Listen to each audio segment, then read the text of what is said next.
नमस्कार महाराष्ट्र, स्वागत आहे तुमचं द एके टॉकच्या या मराठी पॉडकास्ट शो मध्ये. मित्रांनो, आजचा पॉडकास्ट खूपच स्पेशल आहे.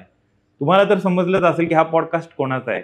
ज्या व्यक्तीने आपल्या देशासाठी खूप काही केलं आहे. भारत पाकिस्तान युद्ध असो, तसेच काही वर्षाआधी भारतामध्ये खूप मोठ्या प्रमाणात भ्रष्टाचार असो किंवा करप्शन हे वाढलं होतं. त्यासाठी 2011 साली दिल्ली येथील जंतर मंतर या मैदानात खूप मोठ्या प्रमाणात हे आंदोलन उभारलं होतं. तसेच त्यासाठी पूर्ण देश उभारून आला होता. त्यासाठी पूर्ण देश मोठ्या प्रमाणात अण्णांना सपोर्ट करत होता. त्यामध्ये मी पण होतो. त्यावेळेस माझा कॉलेजचा टाइम होता, पण त्यावेळेस मी पण एक छोटासा माझा सहभाग म्हणून मी कॉलेजच्या येते. नमस्कार महाराष्ट्र, स्वागत आहे तुमचं द एके टॉकच्या या मराठी पॉडकास्ट शो मध्ये. जर तुम्हाला तुमचा व्यवसाय डिजिटली न्यायचा असेल तर द एके टॉक तुमच्यासाठी एक सुवर्ण संधी घेऊन आलेला आहे.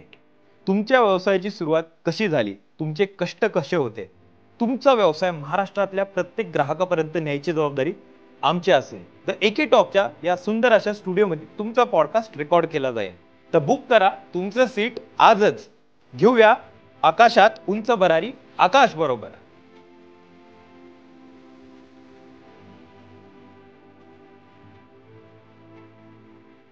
एक रॅलीचं नियोजन केलं होतं. त्या रॅलीमध्ये खूप छान रिस्पॉन्स आला होता. पण अण्णांच्या कामाबद्दल सांगू तेवढं कमी आहे.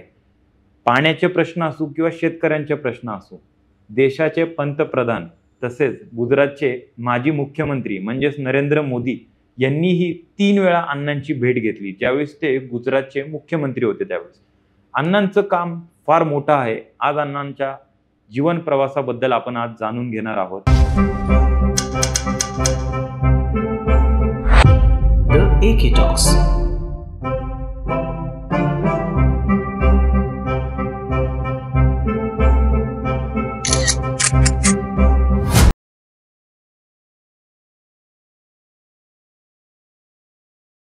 तर आज आपल्या बरोबर आहेत अण्णा हजारेजी. नमस्कार. कसं वाटतंय सर द एके टॉकच्या या यंग अशा होस्ट बरोबर तुम्हाला? जी चांगला. Thank you sir, thank you sir.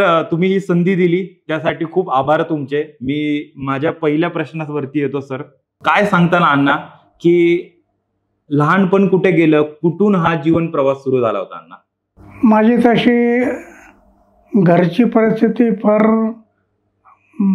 चांगली होती असं नाही, बरोबर. पण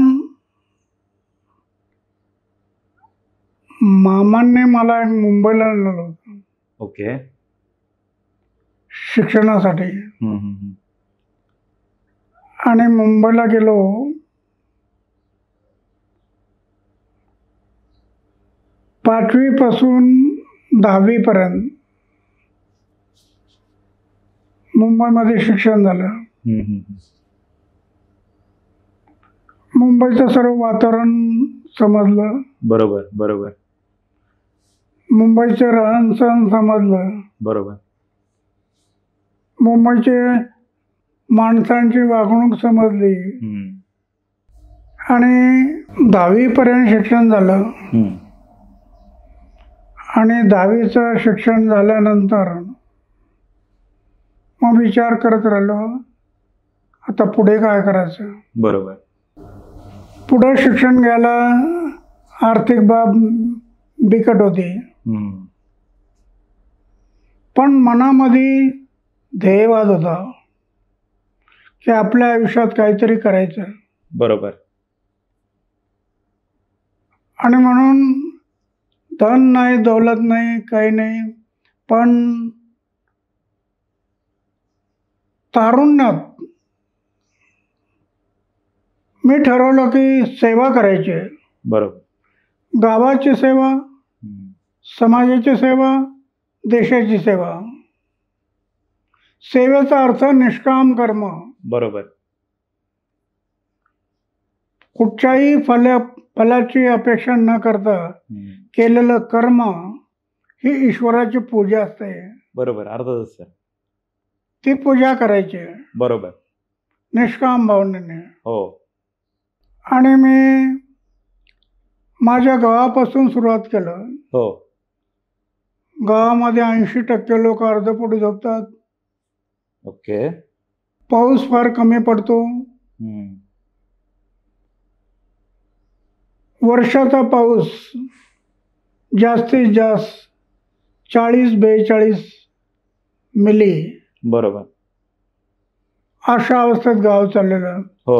80% लोक अर्धपोटी झोपत होते. हम्म. नाविलाज असतो 35 दारूच्या भट्ट्या जगण्यासाठी. बरोबर. 35 दारूच्या भट्ट्या गावात चाललेल्या. हम्म. भट्ट्या आल्या की मग बाकीच्या सगळ्या मारपिटाई, हो भांडण तंडे हे हो. सगळे आलं. हो हो बरोबर. अशा अवस्थेत गाव चाललं होतं. मी विचार करत राहिलो हे सगळं बदलायचं, पण कसं बदलायचं. हम्म. म्हणून मग मी ठरवलं की जर आपल्याला बदलायचं असेल हम्म. तर आपण बदललं पाहिजे. बरोबर बरोबर. जोपर्यंत आपण बदलत नाही तोपर्यंत दुसऱ्याला बदलवता येणार नाही नाही. येणार. बरोबर अण्णा, बरोबर आहे, साहजिकच आहे. तुम्ही ह्या ज्या काही गोष्टी केल्या त्यानंतर तुम्ही भारतीय म्हणजेच इंडियन आर्मी मध्ये पण तुम्ही काम केले, त्याबद्दल तुम्ही काय सांगू शकता अण्णा? हे करत असताना समाज आणि देश हम्म. हे हृदयाशी भिडलेलं होतं. बरोबर. समाज आणि देश हम्म. जे करायचं ते माझ्या समाजासाठी, बरोबर माझ्या देशासाठी. बरोबर. चीनचं ऑपरेशन झालं हम्म. 1962 बरोबर. पहिलं ऑपरेशन मध्ये होते. बरोबर. आणि त्या 1962 मध्ये चीनने आमच्या देशावर हमले केले बरोबर. अचानकपणे. आमचे जवान मारले गेले. हम्म. आमचे फार मोठे नुकसान झाले. बरोबर. 2011 साली तुम्ही जे जनलोकपाल बिल पास करून घेतलं, बरोबर, ते होतं की भारतामध्ये करप्शन कमी झालं पाहिजे. तर तुम्हाला आता असं वाटतं 2024 साली भ्रष्टाचार कमी झाला आहे? कमी झाला असं म्हणता नाही, पण आळा बसला. बरोबर. पूर्वीचा जो भ्रष्टाचार होता, हम्म. जागृती आली. हो. देश उभा राहिला. बरोबर. सबंध देश उभा राहिला. हे 2011 हो. मध्ये मी पण उभा राहिलो होतो. हो. आणि ते 2011चं आंदोलन हो सबंध देशभर, हो. नुसतं देशापुरतं मर्यादित नाही, जगातल्या अनेक देशात त्याचा प्रभाव पडला. हो. एवढा परिणाम झाला. बरोबर. कारण लोकच उभे झाले सगळे. हो. अण्णा, आजकाल शिक्षण क्षेत्रातही मोठ्या प्रमाणात भ्रष्टाचार चालू आहे, याबद्दल तुम्हाला काय वाटतंय? म्हणून मी सुरुवातीला ह्या देशाला भ्रष्टाचार पोखरतोय, कमजोर करतोय, वीक करतोय, म्हणून मी भ्रष्टाचार विरोधी जन आंदोलन नावाची संस्था स्थापन केली.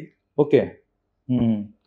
आणि महाराष्ट्रामध्ये 33 जिल्ह्यामध्ये 252 तालुक्यात 252 तालुके संघटन केलं. बरोबर. आणि एवढं मोठं संघटन उभं झालं, सरकारचं नाक दाबलं तर तोंड उडेल अशी अवस्था झाली. बरोबर. आणि त्यामुळं आमच्या संघटनेमुळं अनेक कामं उभी आली. संघटन हे सगळ्यात महत्वाचं आहे. बरोबर. एकी, युनिटी म्हणू शकतो आपण त्याला. बरोबर. त्याच्यामुळं शक्ती आली, ताकद आली. बरोबर बरोबर.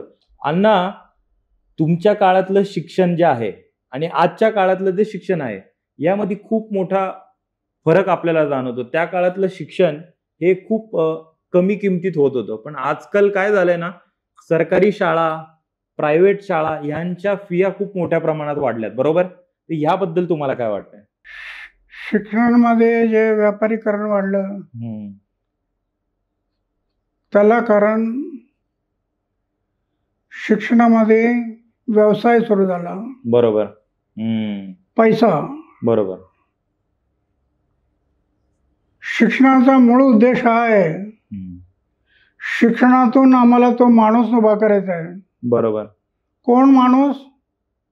जो देशाला तो गरज आहे. माणूस हम्म, आचार शुद्ध आहेत, विचार शुद्ध आहेत, हम्म, जीवन निष्कलंक आहे, जीवनात त्याग आहे, अपमान पचवण्याची शक्ती आहे बरोबर. आणि समाज आणि देशाची तो आस्था ठेवतोय, हम्म, असं शिक्षण बरोबर. ते राहिलं नाही. पैसा शिक्षणातून वाढत चालला, हम्म, व्यापारीकरण झालं शिक्षणात आणि त्यामुळे शिक्षणाचा दर्जा ढासळला. बरोबर. पण मी माझ्या आयुष्यात सुरुवातीपासून माझं गाव, हम्म, माझा समाज हम्म, आणि माझा देश हम्म, हे डोळ्यासमोर ठेवलं. बरोबर. आजही माझं वय झालंय 88 वर्ष, पण माझा बँक अकाउंट कुठे असतो माहित नाही. बरोबर बरोबर. आयुष्यात हम्म, बँक अकाउंट कुठे, हो. मला अमेरिका, दक्षिण कोरिया, कॅनडा हम्म, अनेक देशांनी अवॉर्ड दिले. अवॉर्ड बरोबर. ते किती दिले? 2.25 कोटी रुपये वेगवेगळे. बरोबर बरोबर. त्याची लिस्ट आहे हो माझ्याकडे, हो हो यादी आहे. हो एवढे अवॉर्ड मिळाले, हो पण तरी ठेवलं नाही ते. त्याचा ट्रस्ट केला हो आणि ट्रस्ट करून त्या ट्रस्टमधून ज्या लोकांनी आपलं जीवन समाजासाठी समर्पित केलं बरोबर. त्यांना पुरस्कार द्यायला सुरुवात केली. अरे वा. मला फार मोठी मिळालेले गोष्ट. पुरस्कार, हो पुरस्कारातून पुरस्कार. हो हो हो पैसा हा गौण आहे, म्हणून मी धन ईश्वराकडे मागणं मागत आलो. हम्म, हे ईश्वरा, मला 3-4 गोष्टी दे. बरोबर. एक, मला धन नको, हम्म, धनापासून दूर ठेव. धन, दौलत, हम्म, सत्ता, माया आणि मोह बरोबर. या गोष्टीपासून मला दूर ठेव. आणि ते ईश्वरानं ऐकलं का काय मला माहित नाही. 50 वर्ष झाले माझ्या घरातच गेलो नाही, जे स्वतःचा जन्म झालेलं घर आहे तिथे तुम्ही गेला नाही का? केलं नाही. ओके. समाजासाठी. अरे वा, फार मोठी गोष्ट आहे अण्णा हे. मी जीवनात जो निर्णय घेतला, माझं गाव, माझा समाज आणि माझा देश, हम्म, जोपर्यंत मी जगेल, माझ्या गावासाठी जगेल, समाजासाठी जगेल, माझ्या देशासाठी जगेल. बरोबर. हे डोळ्यासमोर ठेवलं. आज माझं बँक अकाउंट कुठे असतं ते माहीत नाही, पण मला सांगायला आवडेल, लखपती करोडपतीनं जो आनंद मिळत नसेल हो तो मी अनुभव करतो माझ्या आयुष्यात. बरोबर बरोबर. किती आनंद येतो.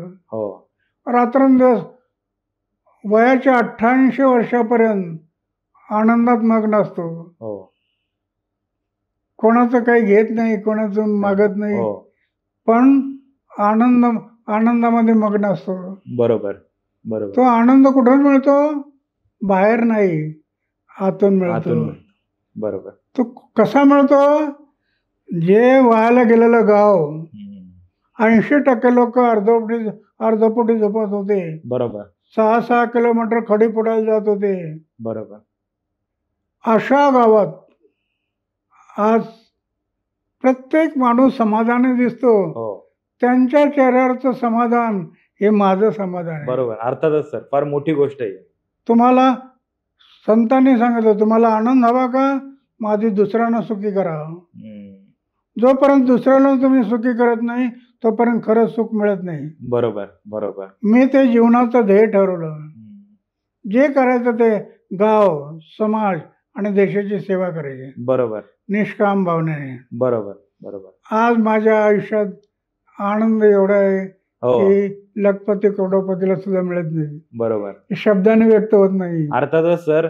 सर, माझ्याकडून तुम्हाला खूप मोठा प्रणाम सर. आणि फार मोठी गोष्ट आहे. मी पुढचा प्रश्न घेतो. लोकांच्या मनातला प्रश्न आहे की अण्णा हजारे सध्या करतात काय? म्हणजे मी व्रत घेतलं. ओके. सेवा करायची. हा. गाव, समाज, देशाची सेवा. हो. स्वतःसाठी काही नाही. बरोबर. आजही मी या संस्था स्थापन केल्या. बरोबर. हिंद स्वराज ट्रस्ट हो. ही संस्था आहे. शिक्षण प्रसारक मंडळ बरोबर. ट्रस्ट आहे. बरोबर. असे ट्रस्ट स्थापन केले बरोबर. आणि ट्रस्टच्या माध्यमातून मी माझ्यासाठी कुठंच काही केलं नाही. बरोबर. माझं अकाउंट कुठं असतं ते मला माहीत नाही. बरोबर. पण संबंध आयुष्य सेवा, हो. गाव, समाज आणि देश या संस्थांच्या माध्यमातून जनतेची सेवा करत राहिलो आजपर्यंत. बरोबर. 88 वर्ष. हो. त्या सेवेतला आनंद शब्दांनी व्यक्त होत नाही. नाही होत. सर, मी थोडस 2024च्या काळाकडे येतो. 2024 मध्ये तुम्हाला असा कोणता चेहरा असा वाटतो, कोण असा व्यक्ती वाटतो जो समाज कार्यासाठी, या देशासाठी, या महाराष्ट्रासाठी योग्य व्यक्ती आहे? दुर्दैव आहे माझं, अशी माणसं दिसत नाहीत. दिसतात थोडं इकडे तिकडे करणारी, पण जीवन समर्पित करायचं असा माणूस मिळत नाही. बरोबर. संबंध जीवन समर्पित. त्यांनी अव्ययत राहावं असं माझं मत नाही. बरोबर. लग्न करावं, एका दुसऱ्या मुलाला जन्म द्यावा, पण त्याने माझा समाज, माझा गाव त्यासाठी काहीतरी करण्याची गरज आहे. बरोबर. बरोबर. असं मी नेहमी माझ्या मनामध्ये हो. अण्णा, तुम्हाला असं कधी वाटलं नाही की आता वेळ आली आहे लग्न करायची? कारण मी स्वतः आता 30 वर्षाचा झालो आहे. माझ्या घरचे सारखे मला म्हणत असतात की बाबा लग्न कर, लग्न कर. पण मला पर्सनली असं वाटतं ना की मला माझ्या करिअरकडे आणि ह्या देशासाठी, ह्या राज्यासाठी काहीतरी करायची माझ्या मनात एक भाव आहे. पण मी त्यासाठी प्रयत्न करत असतो की माझ्या या पॉडकास्टच्या माध्यमातून छोटे मोठे कामं करतच असतो. पण अण्णा, तुम्हाला कधी असं वाटलं नाही की आता आपण लग्न करायला पाहिजे होतं त्या काळी? मला कधी घरच्या लोकांनी एवढा आग्रह केला, आई वडील घरचे सगळे माणसं मुली आणायचे, अरे बापरे, दाखवायचे. मी म्हणायचं ही मला पसंत नाही. अशा अनेक मुली पसंत केल्या, नापसंत केल्या. अनेक मुली नापसंत केल्या. ते म्हणजे याच्या डोक्यावर काहीतरी परिणाम झाला. एवढ्या मुलीला आणल्या, दाखवल्या, एकही पसंत नाही. त्यांना काय माहित की मला लग्न नाही करायचं हे मी ठरवलं होतं. बरोबर. हे त्यांना माहित नव्हतं. शेवटी मला सांगायला लागलं एक दिवस की मला लग्न करायचं नाही. तुम्हाला कोण बाकीच्या लोकांना, भावांना करायचं, बहिणींना करायचं तर त्यांचं लग्न करा, मी करणार नाही, हे सांगावं लागलं. बरोबर आहे. आणि तेव्हापासून मी ठाम झालो. आज मला काही मनात येत नाही. बरोबर. लग्न हे डोक्यातून निघून गेलं. आता नाही, आता 88 वर्ष झाले. आज आजचा वेळ गेलेला आहे. पण ज्यावेळेला मी तरुण होतो तेव्हापासून माझ्या डोक्यातून लग्न निघून गेलं.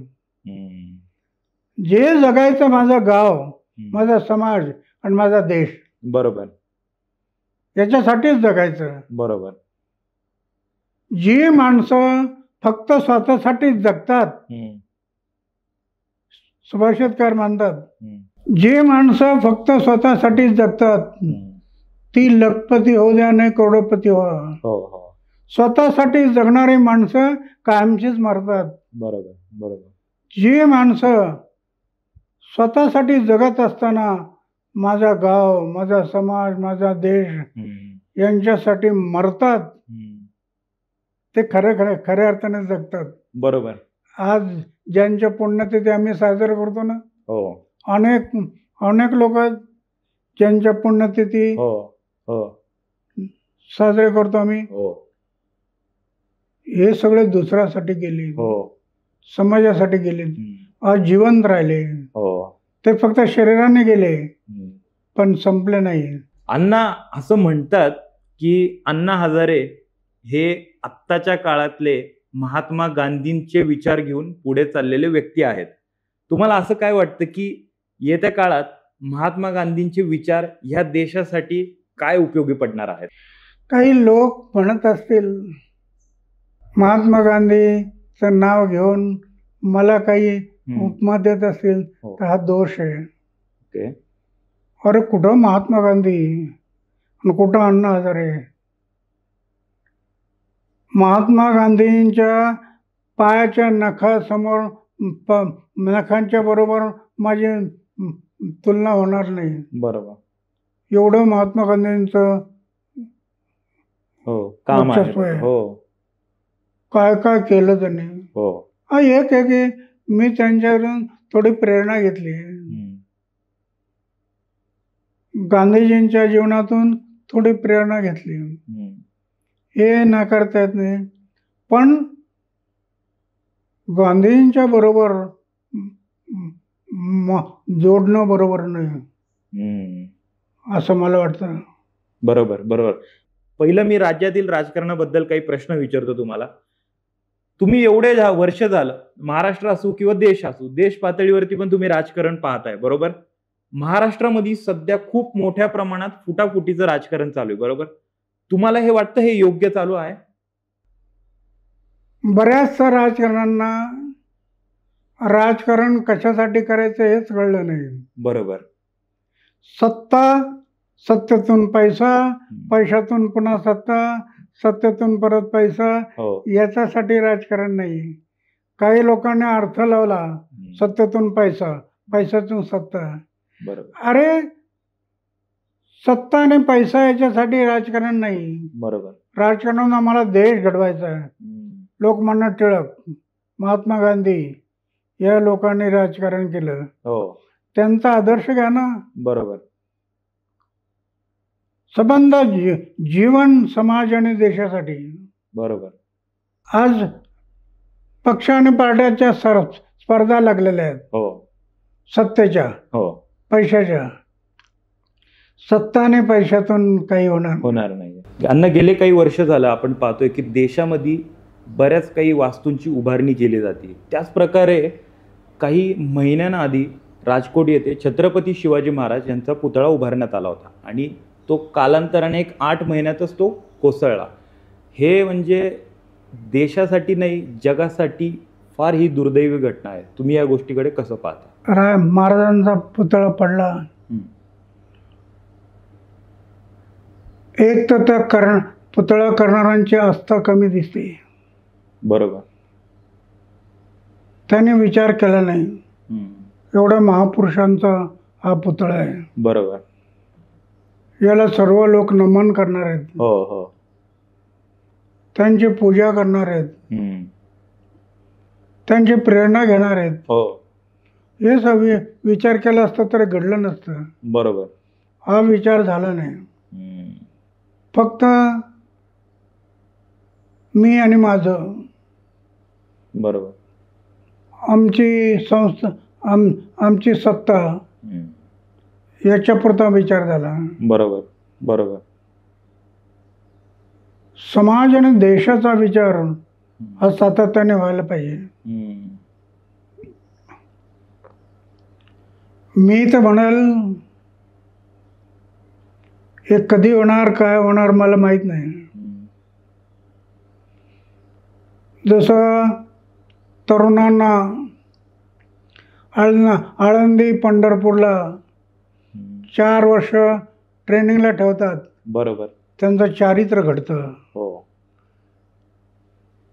तसं या राजकारण्यांना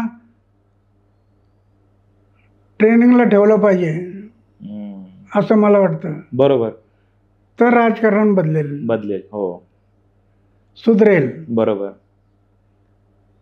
की माझा समाज, देश याच्यासाठी मला काही करायचं आहे. बरोबर बरोबर. अर्थातच अण्णा हेच विचार घेऊन सर्व आम्ही युथ जनरेशन आम्ही पुढे जायचा प्रयत्न करत असतो. अण्णा, महाराष्ट्रात असो किंवा देशात महिलांच्या सुरक्षेबाबतीत मोठ्या प्रमाणात खूप सारे प्रश्न उभारले जात आहेत.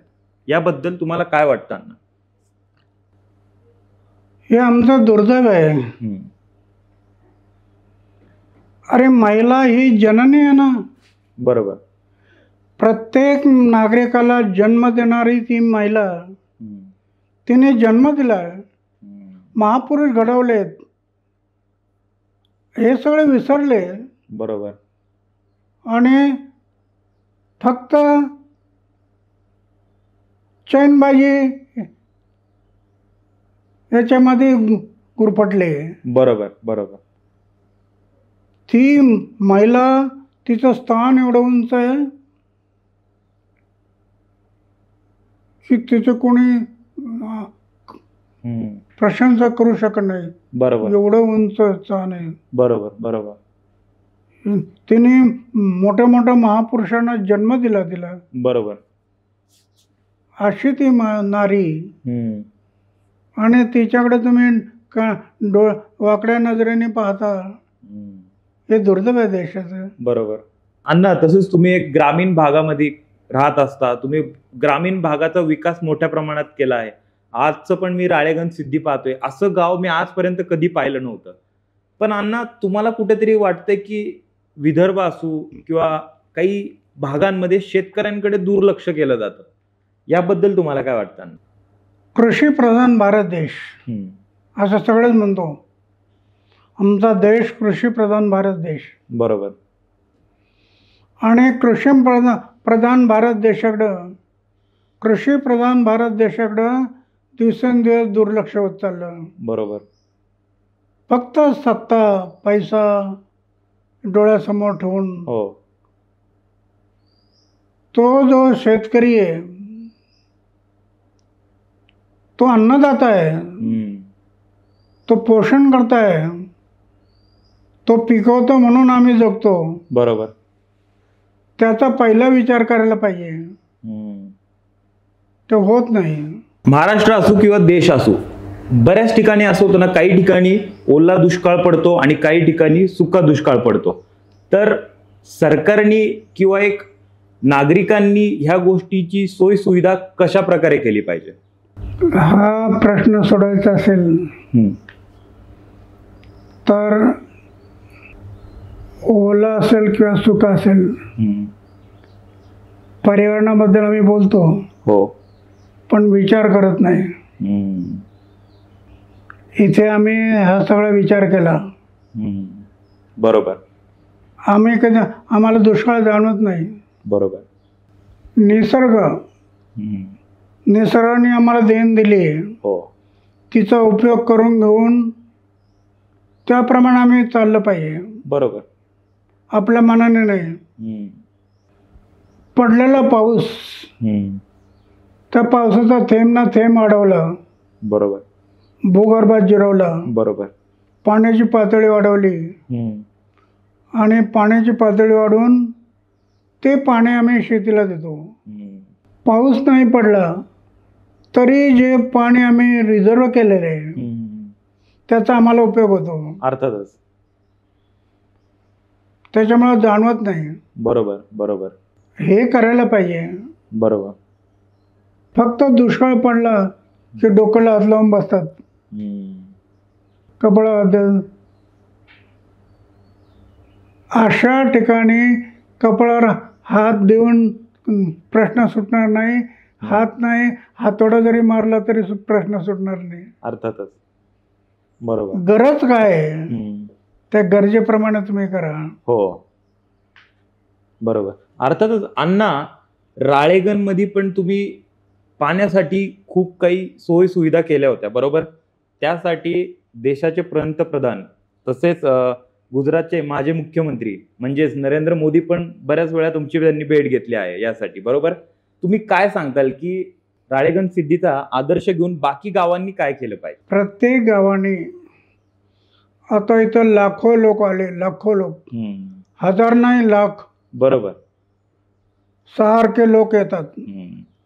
गावचे सरपंच येतात, पण ग्रामपंचायतीचे सर्व मंडळ येतं, हो.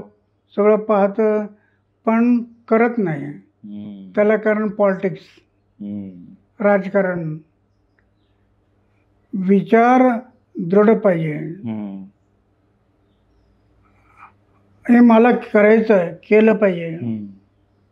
असं ठरवत नाही. बरोबर. त्याच्यामुळं होत नाही. हम्म. इथे आम्ही पहिला दृढ संकल्प करतो, बरोबर. त्याच्यामुळं आम्हाला दुष्काळ जाणवत नाही. हम्म. बरोबर. आजही बाहेरचे लोक आले हम्म. तर सर्व हिरवगार दिसतं. हम्म. डोंगर हिरवं, सगळे डोंगर हिरवे, कारण नुसतं पाणी नाही, पाण्याबरोबर चाललेली माती. हम्म. ही माती नाही, ती टॉपसाईल आहे. बरोबर. बरोबर. 1 इंच टॉपसाईल तयार व्हायला 100 वर्ष लागतात. बरोबर. अशी आमची टॉपसाईल दरवर्षी हजारो टन वाढत चालली. बरोबर. कुठं चालली? नदीत चालली, बरोबर. धरणात चालली, हो. धरणं भरत चालली. हा विचार व्हायला पाहिजे. बरोबर. बरोबर. हे जर केलं तर तुम्हाला दुष्काळ जाणवणार नाही. बरोबर. पण दूरगामी विचार केला पाहिजे. एक तर माती, हम्म.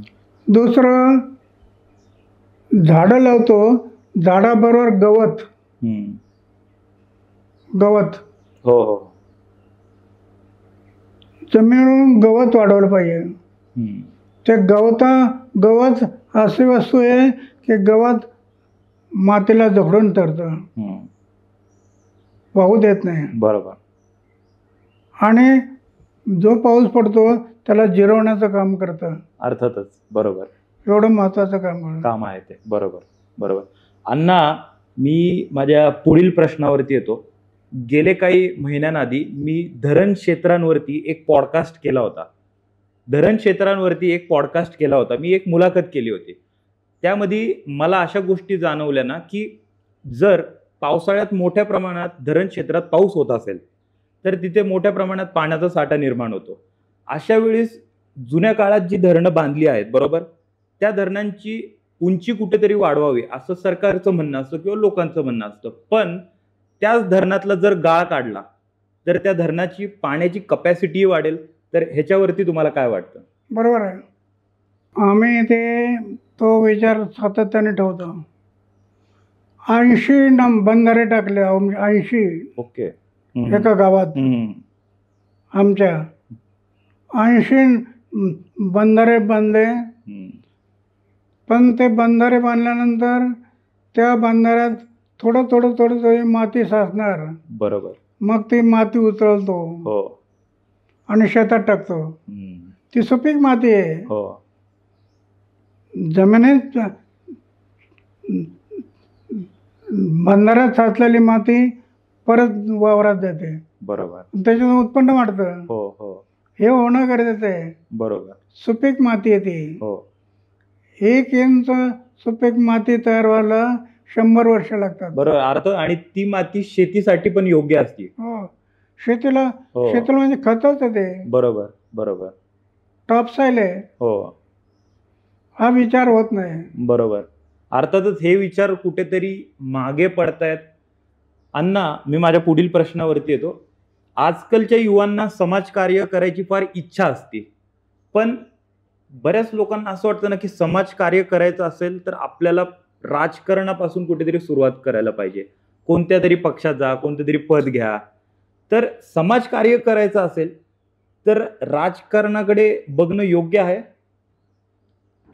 मी राजकारणाकडे गेलो असतो तर मला काहीच करता आलं नसतं. बरोबर. आज राजकारणात प्रवेश केला नाही म्हणून मी आज उभं करू शकलो. हो. हो. एवढे लोक पाहायला येतात. हो. रोज. हो. प्रेरणा घेतात. अर्थातच.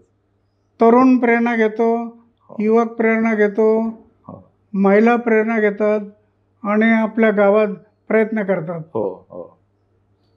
तर हे तो करायला पाहिजे. बरोबर बरोबर.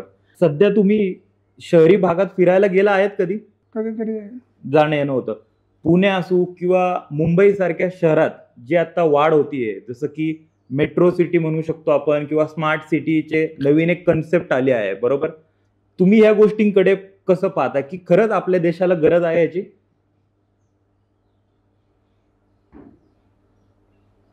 गांधीजींनी खेड्यांचा विचार केला होता, शहरांचा नाही. बरोबर. आमच्या वाटा चुकल्या तर इथेच चुकल्या. आम्ही शहर केंद्रबिंदू धरला हो हो. आणि त्यामुळे घोटाळे झाले.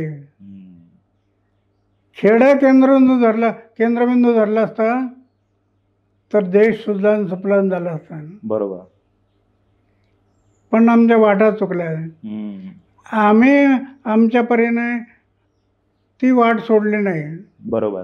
खेड बरोबर. गाव आज उद्योग इंडस्ट्री उभे करणं आणि उद्योग मिळवणं हा नाही. आता आमच्याकडे पहा, तेल गळायचे घाणे आहेत. बरोबर.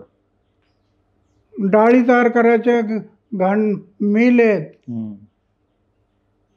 हे करणं गरजेचं होतं. बरोबर. जे शेतीत उत्पन्न करायचं त्याच्यातून प्रोसेसिंग आणि प्रोसेस केल्यानंतर ते लोकांना द्यायचं आहे. बरोबर बरोबर.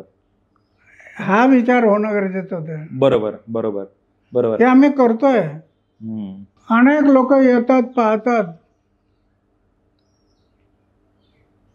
आणि काही लोकांनी आता करणं सुरू केलं. बरोबर. पण ज्या प्रमाणात व्हायला पाहिजे तेवढ्या प्रमाणात होत नाहीये. बरोबर.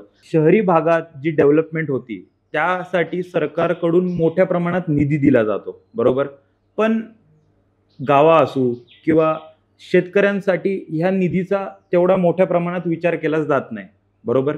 तर तुम्हाला काय वाटतं की ह्या गोष्टींमुळे कुठेतरी आपल्या देशाची ग्रोथ थांबली आहे? म्हणजे एक म्हणतो ना आपण की आधी आपण म्हणायचो की आपला देश आधी कृषी प्रधान होता, बरोबर? आता कुठेतरी ह्या गोष्टी कमी झाल्यात. तर ह्या गोष्टींकडे तुम्ही कसं पाहता? सरकार निधी देताना शहर आणि गावाचा विचार करणं बरोबर नाही. बरोबर. तुम्ही एम ठरवा, माझं गाव, आणि त्याप्रमाणे तुम्ही रिलीज करा. बरोबर. नुसतं मताचा हिशोब करून जर केला तर जमणार नाही. आज बऱ्याचशा वेळेला मताचा हिशोब होतो. शहरात किती द्यायचं आणि खेड्यात किती द्यायचे. बरोबर.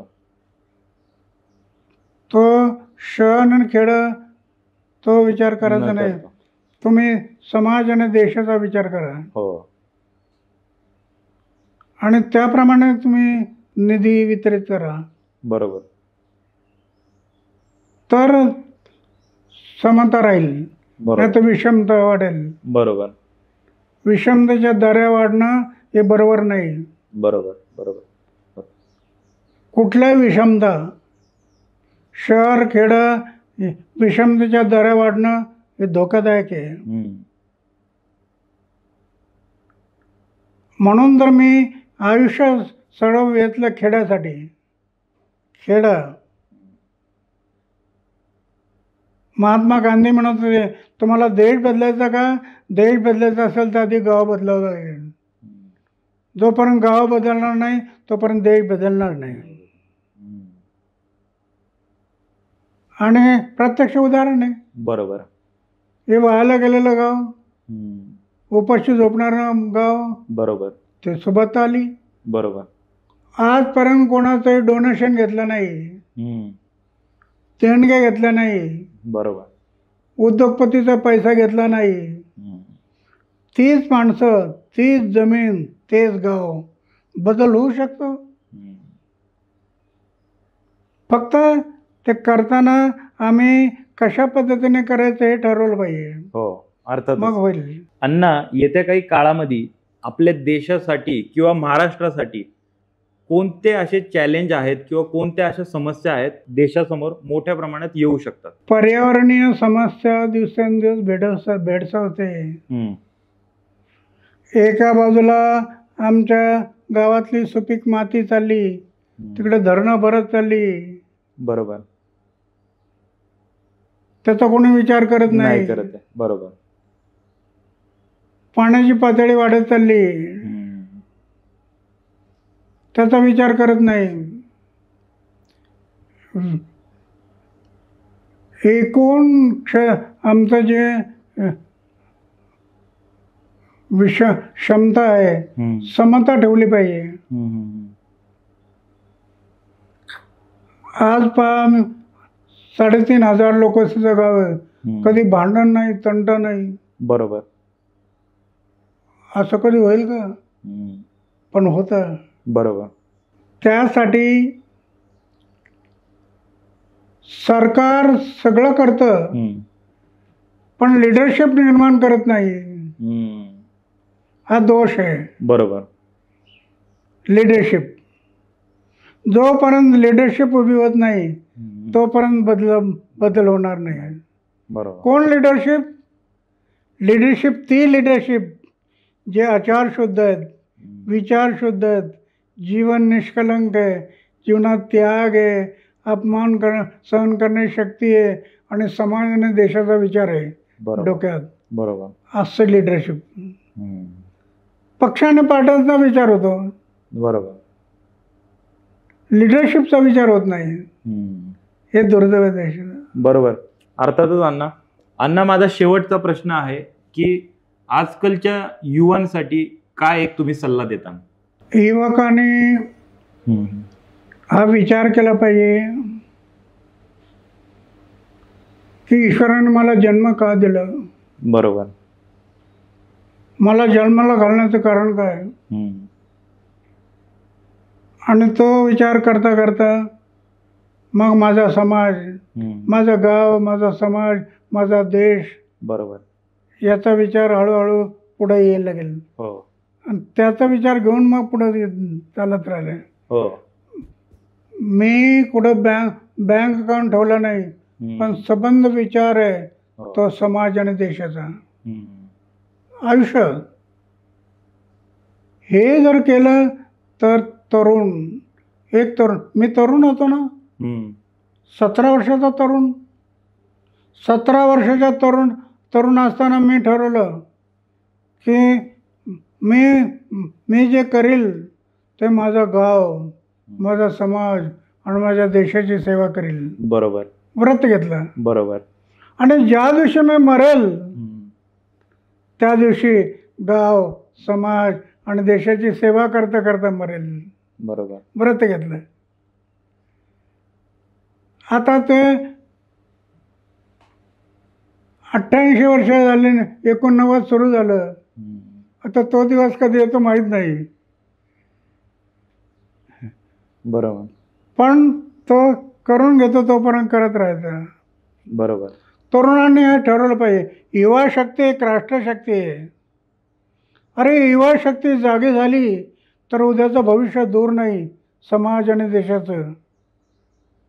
हा देश, समाज आणि देश घडवण्याचं काम तरुणच करू शकतो. बरोबर. तो विसरला. मी एक तरुण होतो आणि 17 वर्षाच्या वयात निर्णय घेतला. धन नाही, दौलत नाही, सत्ता नाही, माया नाही, मोह नाही, काय नाही, तरी तो किती काम करता येतं. बरोबर. अशक्य नाही. बरोबर. शक्य आहे. फक्त ध्येयवादी बनलं पाहिजे. जीवनाचं ध्येय निश्चित केलं पाहिजे. बरोबर. मग होईल. बरोबर. अण्णा, तुम्ही तुमच्या आयुष्यातला एवढा मौल्यवान वेळ द एके टॉकच्या या मराठी पॉडकास्ट शो साठी दिला, त्यासाठी तुमचे खूप आभार. आणि तुमचा आशीर्वाद आणि तुमचं प्रेम असंच देशावरती आणि आपल्या महाराष्ट्रावरती नेहमी असून दे. फार छान वाटलं तुमच्या बरोबर बोलून. तुमच्या पुढील वाटचालीसाठी खूप साऱ्या शुभेच्छा. धन्यवाद. Thank you. धन्यवाद.